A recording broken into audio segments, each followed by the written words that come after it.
జిల్లాల వారీగా పార్లమెంట్ల వారీగా విశ్లేషిస్తే శ్రీకాకుళం క్లీన్ స్వీప్ 7కు 7 గెలిచాం. విజయనగరం అన్నీ గెలిచాం.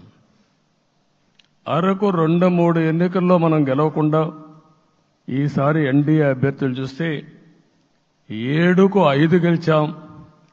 మన దురదృష్టం పార్లమెంటు పోయింది.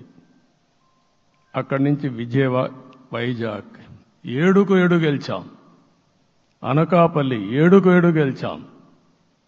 దెన్ తూర్పుగోదావరి, కాకినాడ, అమలాపురం, రాజమండ్రి, నరసాపురం, పక్కన వస్తే ఏలూరు, మచిలీపట్నం, కృష్ణా, గుంటూరు, నరసరావుపేట, బాపట్ల అన్స్టాపబుల్ 7కు 7 గెలిచాం.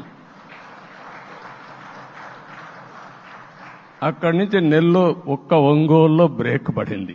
ఒక 2 సీట్లు పోయినాయి. అక్కడి నుంచి నెల్లూరు 7కు 7 గెలిచాం. తిరుపతి 7కు 7 గెలిచాం. కానీ దురదృష్టం పార్లమెంటు పోగొట్టుకున్నాం. చిత్తూరు ఎప్పుడూ ఇన్ని సీట్లు గెలవాలి, 7కు 7 గెలిచాం. అక్కడి నుంచి రాజంపేటలో 7కు 4 గెలిచాం. 3 సీట్లు పోగొట్టుకున్నాం. పార్లమెంటు పోయింది. అక్కడి నుంచి మీరు చూస్తే చరిత్రలో ఎప్పుడూ గెలవని విధంగా కడపలో 7కు 5 గెలిచాం మనం. ఆ తర్వాత అనంతపురంకి వస్తే క్లీన్ స్వీప్ 7కు 7 గెలిచాం. హిందూపూర్లో 7కు 7 గెలిచాం. నంద్యాల ఎప్పుడూ ఊహించని విధంగా 7కు 7 గెలిచాం. ఆ తర్వాత కర్నూలుకు వస్తే 7కు 5 గెలిచాం.